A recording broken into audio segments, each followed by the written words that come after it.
Bom dia, meu querido. Que alegria poder estar contigo aqui mais uma vez, meditando na palavra de Deus. Esse é o canal Novo e Vivo Caminho. Convido você a se inscrever, ativar teu sinalizador, @Novo e Vivo Caminho 1972. Toda segunda-feira nós estamos aqui compartilhando da palavra de Deus com você, trazendo algo do coração do Pai para o teu coração. Eu não sei quantos de vocês já ouviram falar de um cientista chamado Stephen Hawking. Ele é um astrofísico da Universidade de Cambridge, no Reino Unido. Ele faleceu em 2018, aos 76 anos, e ele se tornou muito conhecido por trazer em linguagem muito simples coisas complexas da física, da astrofísica, da cosmologia. Ele foi sucessor da cadeira de Isaac Newton naquela universidade britânica. E ele se tornou popular por escrever, no ano de 2001, um livro chamado O Universo numa Casca de Nós, onde nesse livro ele discorre sobre toda a complexidade do universo, desde o nível mais subatômico, quântico, mais elementar, das menores partículas possíveis de serem estudadas, até a amplitude, a imensidão, a grandeza do universo visível. Então, ele discorre sobre tudo isso e sobre toda essa complexidade, essa maravilhosa complexidade do universo em seu nível macro ou micro cósmico, né? Ele discorre sobre isso numa linguagem simples, explorando teorias físicas, teorias cosmológicas numa linguagem simples e popular e acessível. E com isso ele contribuiu grandemente para o despertamento da ciência entre as novas gerações.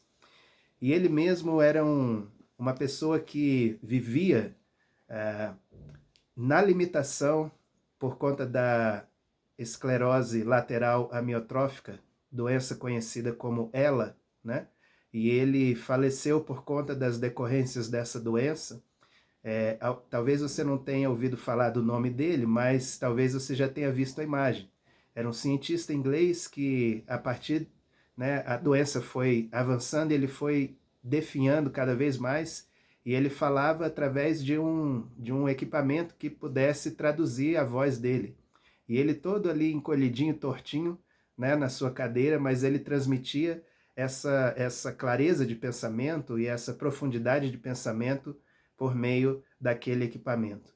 E ele mesmo pode ser visto como um exemplo disso que ele escreveu no livro, né? Toda a complexidade, toda a sabedoria ali num corpo fisicamente frágil, limitado e cada vez definhando dia após dia.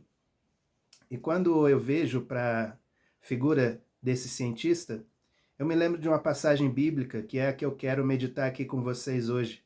Porque Paulo, em 2 Coríntios capítulos 3 e 4, ele fala de algo tremendo e poderoso. Ele fala da glória do Senhor, ele fala da revelação do Espírito Santo por meio da igreja, ele fala de um ministério do Espírito Santo, da liberdade do Espírito Santo, de uma glória maior que nós temos hoje do que no tempo do Antigo Testamento, e ao mesmo tempo fala que essa glória, esse poder, essa manifestação é o poder de Deus excelente, né, em vasos de barro. É um poder incomensurável, incompreensível, imenso, fabuloso em vasos de barro. Então é a complexidade da glória e do poder de Deus em simples cascas de nós, como eu e você. E é isso que eu quero meditar um pouquinho hoje contigo, sobre esse paradoxo do forte habitando o fraco, que somos nós, do imenso habitando o finito, que somos nós. Então eu quero meditar um pouquinho sobre isso com você. Vou ler aqui 2 Coríntios capítulo 3, versículos 7 a 11, e depois nós vamos avançar para o capítulo 4, versículos 17 e 18. Amém. Os trovões já estão aí confirmando a manifestação do Senhor. 2 Coríntios 3, versículos 7 a 11, dizem assim: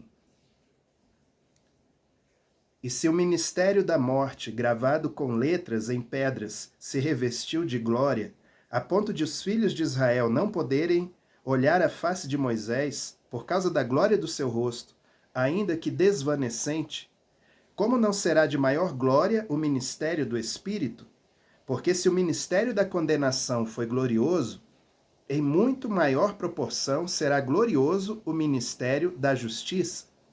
Porquanto, na verdade, o que outrora foi glorificado neste respeito já não resplandece, diante da atual sobreexcelente glória.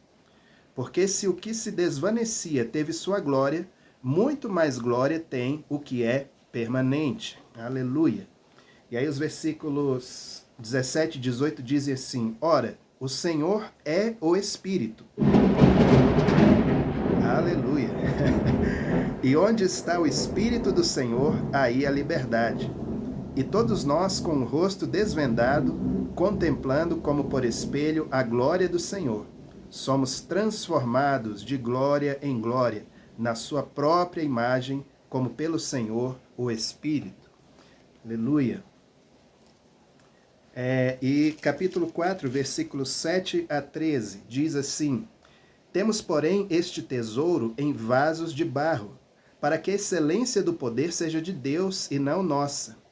Em tudo somos atribulados, porém não angustiados, perplexos, porém não desanimados, perseguidos, porém não desamparados, abatidos, porém não destruídos, levando sempre no corpo o morrer de Jesus, para que também a sua vida se manifeste em nosso corpo. Porque nós que vivemos somos sempre entregues à morte por causa de Jesus, para que também a vida de Jesus se manifeste em nossa carne mortal. De modo que em nós opera a morte, mas em vós a vida, tendo, porém, o mesmo espírito da fé, como está escrito. Eu criei, por isso é que falei. Também nós cremos, por isso também falamos. Sabendo que aquele que ressuscitou o Senhor Jesus também nos ressuscitará com Jesus e nos apresentará convosco, porque todas as coisas existem por amor de vós, para que a graça, multiplicando-se, torne abundantes as ações de graças por meio de muitos, para a glória de Deus. Por isso, não desanimamos. Pelo contrário, mesmo que o nosso homem exterior se corrompa, contudo, o nosso homem interior se renova de dia em dia. Porque a nossa leve e momentânea tribulação produz para nós eterno peso de glória, acima de toda comparação, não atentando nós nas coisas que se veem, mas nas que não se veem, porque as coisas que se veem são temporais, e as que se não veem são eternas. Então, nesse texto, Paulo, ele abre o entendimento da igreja para a realidade que hoje nós temos um ministério, um serviço, um acesso a Deus de muito maior glória do que os santos e profetas e herdeiros de Deus do passado, do Velho Testamento. Paulo diz que aquela glória era tremenda, era poderosa, mas era passageira. E agora não, agora nós temos acesso a essa glória de Deus pelo Espírito Santo. E o Espírito Santo está conosco permanentemente. Desde que naquele bendito dia de Pentecostes o Espírito Santo desceu à terra, cumprindo a promessa de Jesus que mandaria um outro Consolador, desde aquele maravilhoso dia o Espírito Santo está em nós e entre nós. Ele habita na igreja, ele está com a igreja todos os dias. E esse ministério é muito mais glorioso do que o ministério do Senhor no passado. Então Paulo diz que todos nós, com o rosto descoberto, contemplamos ao Senhor Jesus e somos transformados de glória em glória, de fé em fé. Nós temos sido muito ministrados ultimamente aqui na nossa congregação sobre o caráter de Cristo e o que compõe esse caráter de Cristo, com base nas bem-aventuranças e toda a decorrência daquele ensino precioso e poderoso de Jesus nas nossas vidas. E eu creio que essa transformação de dentro para fora em nossas vidas é com base naquele caráter de Cristo. É o Espírito Santo quem opera em nós essa transformação, tirando de nós o jeito de viver, o ranço do passado, né? Todo o jeito mundano e humano simplesmente de viver, e colocando em nós a mente, o coração, o caráter de Cristo, para que a gente seja e persiga esse caráter como alvo em nossas vidas cada vez mais. Como Paulo mesmo diz em Filipenses, conformar-se com Cristo, né? Na semelhança da sua morte, na semelhança da sua ressurreição, conformar-se com ele, sendo participante dos sofrimentos dele, para que também a gente seja participante da vida eterna com Jesus. Então, nós temos essa excelente glória em vasos de barro. Nós temos essa riqueza, essa complexidade do universo inteiro, de tudo que Deus é, de tudo que Deus faz, de tudo que Deus tem, de tudo que Ele pode fazer. Tudo isso está disponível e acessível a nós, pequenas cascas de nós, pequenos vasos de barro nas mãos do oleiro. Aleluia! Eu lembro agora de uma palavra que um líder que eu tive no passado, que depois se tornou pastor aqui em Brasília, já falecido, Irã Pereira. Ele falava muito pra gente assim, a gente, molecão novo, ele falava, nós somos porta-joias do Espírito Santo. Nós somos porta-joias do Espírito Santo. Nós somos esse lugar onde o Espírito Santo e a glória do Senhor é guardada aqui sobre a terra, né? E ele falava também, a glória não é da caixa, a glória é da joia, né? Então, por mais que nós sejamos essas porta-joias, essas caixinhas, quem tem que brilhar, quem tem que resplandecer, quem tem que se revelar é a joia. E essa joia é o Espírito Santo de Deus em nossas vidas. Aleluia! Então, e esse ministério, queridos, ele não é passageiro, ele é permanente, por isso que a glória é maior. No Velho Testamento, o Espírito Santo vinha, se manifestava sobre alguém e depois ele se retirava, ele não permanecia habitando. Hoje não, hoje nós somos habitação, morada. Nós somos lugar, endereço do Espírito Santo aqui na terra. Nós somos essas porta-joias do Espírito. Aleluia! Então, tudo que ele é, toda a riqueza que Cristo é, pode se manifestar em nós e através de nós, quando nós estamos cheios, motivados, cativados pelo Espírito Santo. Colossenses 2,3 diz assim, Cristo Jesus, em quem todos os tesouros da sabedoria estão ocultos. Então todo tesouro, toda sabedoria, todo conhecimento está em Cristo. Está em Cristo. Então eu fico cismado quando pessoas apontam um conhecimento espiritual e algo extra Cristo, tirando Cristo do centro, mesmo dentro da igreja, mesmo dentro das congregações. Às vezes você ouve mensagens em que o centro não é Cristo, o centro é o potencial humano, o centro é algum método, o centro é alguma forma de exercer igreja, de ser igreja, e tira Cristo do centro. Isso é perigoso, porque tudo o que nós precisamos está numa pessoa chamada Jesus Cristo de Nazaré, e não há outro. Então tudo aquilo que, mesmo com boa intenção, tira Cristo do centro, é arriscado, no mínimo, né? Mas Cristo, nele está toda a sabedoria e todo o entendimento. Eu quero ler aqui o texto de Hebreus, capítulo 1, versículos 1 a 4, onde o autor ele fala ainda uma vez mais sobre essa excelência de Cristo. Ele diz assim, havendo Deus outrora falado muitas vezes e de muitas maneiras aos pais pelos profetas, nestes últimos dias nos falou pelo Filho, a quem constituiu o herdeiro de todas as coisas, pelo qual também fez o universo. Ele que é o resplendor da glória e a expressão exata do seu ser, sustentando todas as coisas pela palavra do seu poder, depois de ter feito a purificação dos pecados, assentou-se à direita da majestade nas alturas, tendo se tornado tão superior aos anjos, quanto herdou mais excelente nome do que eles. Então aqui está muito claro que Jesus, ele é único, ele é superior aos anjos. Jesus não é o arcanjo Miguel. Jesus não precisa de um anjo Moroni para completar o evangelho. Jesus não precisa ser reinterpretado por nenhum outro profeta ou líder, seja ele qual for, do presente ou do passado. Jesus é suficiente em si mesmo. E o evangelho que ele trouxe é suficiente em si mesmo, porque ele é o Evangelho. Ele é o Verbo encarnado. E a palavra de Deus diz aqui que nesses últimos dias, Deus nos fala por ele, pelo Filho, né? Por meio do qual também fez o universo. Então veja que Jesus é criador junto com o Pai do universo. Ou seja, ele partilha da mesma natureza divina do Pai, né? Então Jesus é co-criador dessa maravilha, dessa grandeza do universo, como nós estamos falando aqui. Ele é o resplendor da glória e a expressão exata do seu ser, sustentando todas as coisas pela palavra do seu poder. Então pense, querido, tudo que você vê acontecendo no mundo físico e espiritual é sustentado pela palavra de Jesus. O seu respirar é sustentado pela palavra de Jesus. A minha vida é sustentada pela palavra de Jesus. Porque ele determinou, eu vivo e você vive. Porque ele determinou, eu falo e você me ouve, e vice-versa. Então, tudo que nós temos, todo o funcionamento dessa biosfera que nós vivemos é determinado pela palavra de Jesus. Ele está diretamente envolvido em tudo isso.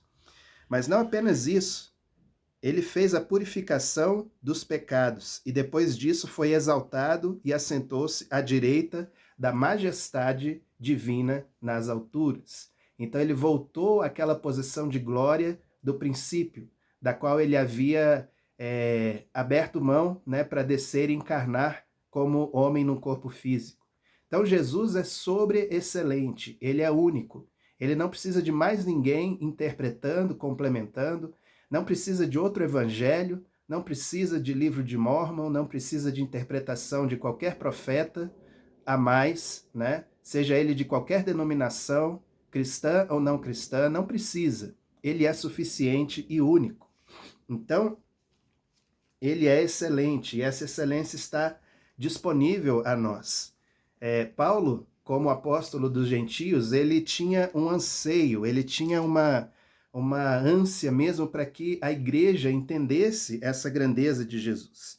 E ele faz algumas orações poderosas pelos seus discípulos, pelas igrejas às quais ele cuidava. Eu quero ler aqui essas orações para que sirva de inspiração para nós. Efésios 3, do versículo 14 a 21, a palavra nos diz: Por causa disso me ponho de joelhos perante o Pai de nosso Senhor Jesus Cristo, do qual toda a família nos céus e na terra toma o nome, para que, segundo as riquezas da sua glória, vos conceda que sejais confirmados com poder pelo seu Espírito Santo no homem interior, para que Cristo habite pela fé no vosso coração, a fim de que, estando arraigados e fundados em amor, possam compreender perfeitamente com todos os santos qual seja a largura e o comprimento e a altura e a profundidade, e conhecer o amor de Cristo que excede todo o entendimento, para que sejais cheios de toda a plenitude de Deus. Ora, aquele que é poderoso para fazer tudo muito mais abundantemente além daquilo que pedimos ou pensamos, segundo o poder que em nós opera, a esse glória na Igreja, por Jesus Cristo, em todas as gerações, para todo sempre. Amém.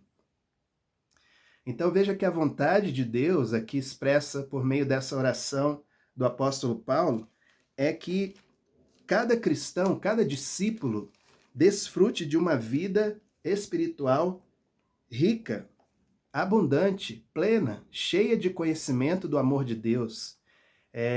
Nós precisamos perseguir este caminho, nós precisamos avançar neste caminho, precisamos ter uma compreensão cada vez mais aprofundada das dimensões do amor de Deus, da imensidão deste amor de Deus, e Paulo diz que isso acontece por meio do Espírito Santo que em nós opera. Então, quanto mais comunhão, intimidade e obediência ao Espírito Santo, mais você vai experimentar dessas riquezas do amor de Deus. Mais nós vamos desfrutar desse estilo de vida elevado diante do Senhor. Nós precisamos sim de um avivamento, no sentido de que precisamos restaurar e voltar a essas bases originais da Igreja de Cristo. Nós precisamos tirar o nosso foco das coisas dessa terra, das coisas materiais, passageiras e humanas, as quais a Igreja em grande parte está focada hoje, e voltar à essência de viver a vida espiritual que Jesus propõe para nós. Na nossa geração, nós precisamos revelar Cristo, e nós só vamos revelar Cristo se estivermos apegados e fundamentados e conhecendo, falando com Ele, Ele falando conosco, aprofundando nossa comunhão com o Senhor Jesus. E Paulo pedia a Deus que concedesse essa graça aos seus discípulos ali na igreja dos Efésios. Também em Colossenses 1, 9 a 12, a Bíblia diz assim: por esta razão, nós também, desde o dia em que o ouvimos, está falando de um cooperador chamado Epáfras, não cessamos de orar por vós e de pedir que sejais cheios do conhecimento da sua vontade em toda sabedoria e inteligência espiritual, para que possais andar dignamente diante do Senhor, agradando-lhe em tudo, frutificando em toda boa obra e crescendo no conhecimento de Deus, confirmados em toda fortaleza, segundo a força da sua glória, em toda paciência, longanimidade, com alegria, dando graças ao Pai, que nos fez idôneos para participar da herança dos santos na luz. Então, para que possamos andar dignamente, a pergunta que eu fiz para mim e faço para você: você tem andado de uma maneira digna do nome do Senhor? Você tem produzido frutos, resultados dignos do arrependimento que você diz ter passado em Cristo? Então, essa é uma pergunta que nos ocorre quando nós lemos textos como esse. Andar de uma maneira digna. E aqui Paulo vincula esse andar dignamente com o conhecimento e com a vivência de Cristo em nossas vidas, do Espírito Santo, para que a gente possa ser cheio do conhecimento da sua vontade em toda sabedoria e inteligência. Então eu preciso conhecer a vontade de Deus para a minha vida, em cada área, em cada aspecto, em cada momento da minha vida, para que eu possa andar de maneira digna. Amém? E não de maneira indigna, e não produzindo um mau testemunho para aqueles que convivem comigo. Eu quero produzir um bom testemunho, porque eu ando de maneira digna diante do Pai. Esse tem que ser o alvo da nossa vida. Aleluia! Frutificando em toda boa obra, crescendo no conhecimento do Senhor. E também Filipenses, capítulo 1, versículos 3 a 11, Paulo ora também pela igreja, nesses termos. Dou graças ao meu Deus todas as vezes que me lembro de vós, fazendo sempre com alegria oração por vós em todas as minhas súplicas, pela vossa cooperação no Evangelho desde o primeiro dia até agora, tendo por certo isto mesmo, que aquele que em vós começou a boa obra a aperfeiçoará até o dia de Cristo Jesus. Como tenho por justo sentir isso de vós todos, porque vos retenho em meu coração, pois todos vós fostes participantes da minha graça, tanto nas minhas prisões como na minha defesa e confirmação do Evangelho. Porque Deus me é testemunha das saudades que de todos vós tenho em entranhável afeto de Cristo Jesus. E peço isto, que o vosso amor aumente mais e mais, em ciência e em todo conhecimento, para que aprovem as coisas excelentes, para que sejam sinceros e sem escândalo algum até o dia de Cristo Jesus, cheios do fruto de justiça, que são por Jesus Cristo para glória e louvor de Deus. Então, queridos, para que sejais sinceros e sem escândalo algum, para que a gente aprove, participe, pratique as coisas excelentes que Deus propôs para nós. Nós precisamos ser cheios desse conhecimento da glória do Senhor. Então, essas orações, elas demonstram esse zelo de Paulo e esse zelo do Senhor por nós, para que a gente desfrute dessa vida mais elevada. Nós somos vasos de barro, nós somos casquinhas de nós, né? Nós somos um recipiente pequenininho e frágil do Espírito Santo.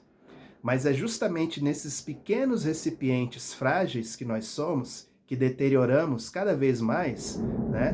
Pode ser que a gente não deteriore tão rápido por uma doença degenerativa, mas dia após dia o nosso corpo físico perde um pouquinho mais de vida, né? E nós nos aproximamos da hora final.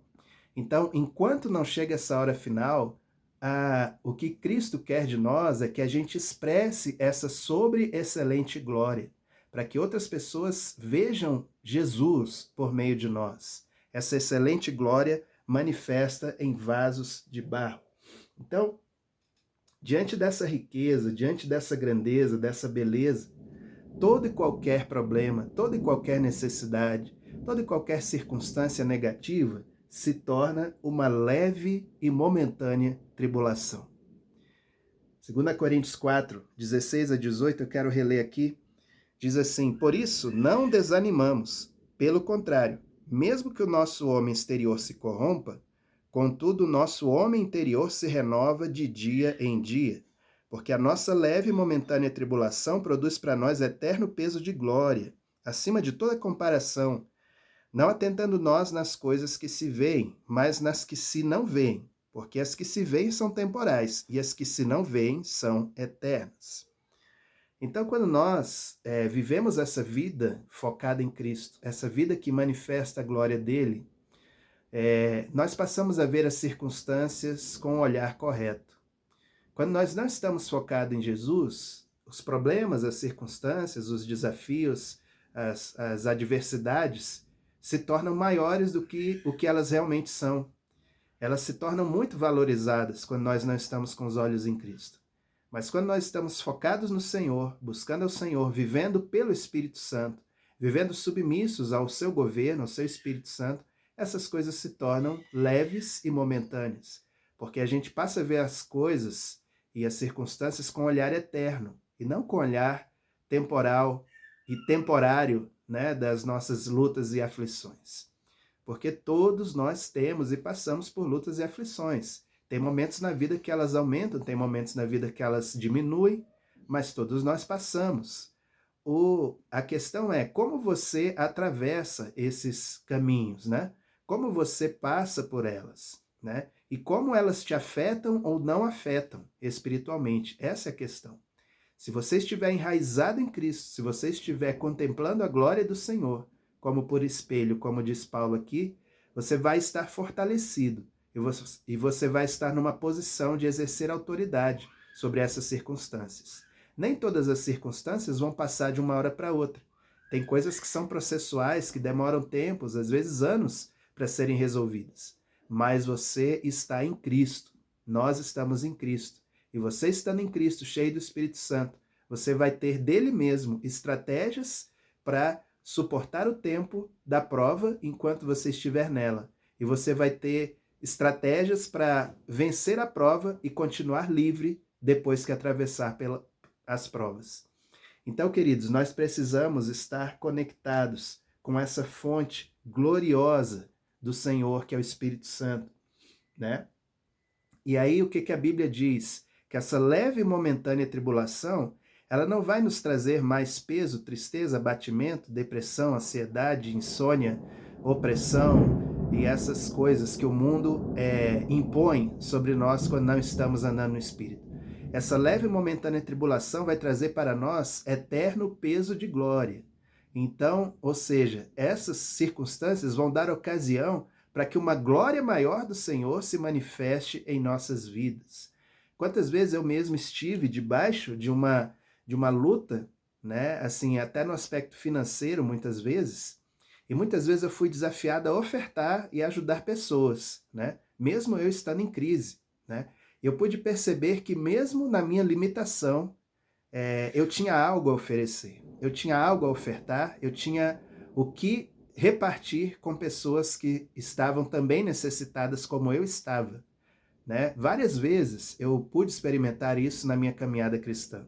Eu pude ver a fidelidade de Deus de tornar o tempo da prova mais leve para mim e de ver soluções novas e inesperadas de Deus para me tirar de situações embaraçosas do ponto de vista econômico e financeiro, né? Esse é só um exemplo, mas em várias áreas da vida, né, você pode experimentar isso. Às vezes você está fisicamente muito limitado, né, emocionalmente muito limitado, mas você é desafiado a contribuir com alguém de alguma forma. E Deus usa isso como uma espécie de renovo e de remédio para curar nossa alma e para ser uma alavanca que vai nos impulsionar para a solução que Ele quer trazer em nossas vidas. Então, eu falo isso para que você não se sinta desmotivado.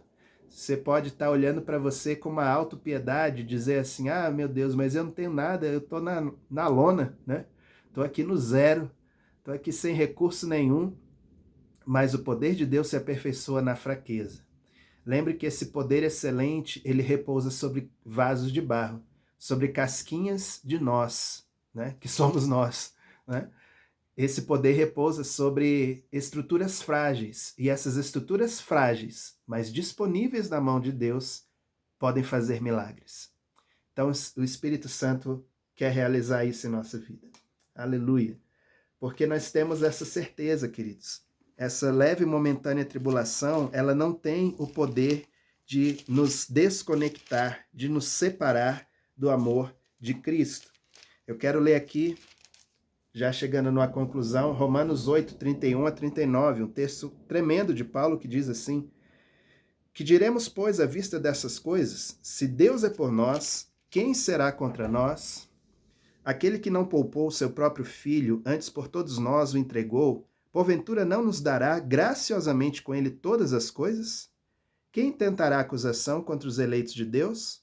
É Deus quem os justifica. Quem os condenará?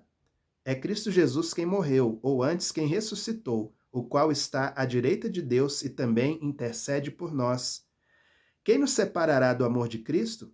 Será tribulação, ou angústia, ou perseguição, ou fome, ou nudez, ou perigo, ou espada? Como está escrito: por amor de ti somos entregues à morte o dia todo, fomos considerados como ovelhas para o matadouro. Mas em todas estas coisas somos mais que vencedores, por meio daquele que nos amou. Aleluia! Porque eu estou bem certo de que nem a morte, nem a vida, nem os anjos, nem os principados, nem as coisas do presente, nem do porvir, nem os poderes, nem a altura, nem a profundidade, nem qualquer outra criatura poderá separar-nos do amor de Deus que está em Cristo Jesus, o nosso Senhor. Aleluia!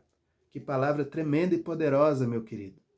Que você possa ser motivado por essa palavra e saber que a tua leve e momentânea tribulação não te separa do amor de Deus, o nosso Pai. Aleluia! Assim que cada um de nós possa se humilhar debaixo da potente mão de Deus, que a gente possa ser cada vez mais casquinha de nós, cada vez mais potinho de barro, para que essa excelência do poder se evidencie em nossas vidas, mais e mais em nome de Jesus. Amém? Vamos orar. Pai, nós queremos erguer nossas mãos como gratidão a Ti, Senhor, e pela fé, Senhor, oferecer a Ti um sacrifício de louvor, de agradecer a Ti por bênçãos ainda não recebidas, crendo que Tu podes e farás tudo muito mais abundantemente além do que pedimos ou pensamos. Nós te pedimos aqui, Senhor, que o Senhor possa ampliar a nossa compreensão do Teu amor, que a gente possa compreender quão grande, quão poderoso é o Teu amor sobre as nossas vidas, Pai. E que assim, Senhor, Tu possas te revelar a cada um de nós que está passando por tribulações.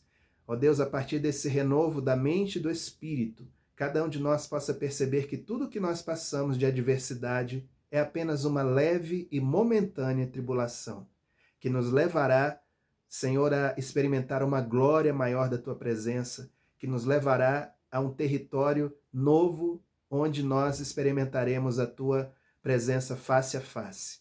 Deus, em nome de Jesus, assim eu oro, Senhor, assim eu peço, para que o Senhor vá além, Senhor, do que os meus olhos podem ver, meus ouvidos podem ouvir, as pessoas que eu conheço e que eu não conheço, que essa palavra traga, Senhor, renovo e fé, Senhor, e esperança no coração de cada um.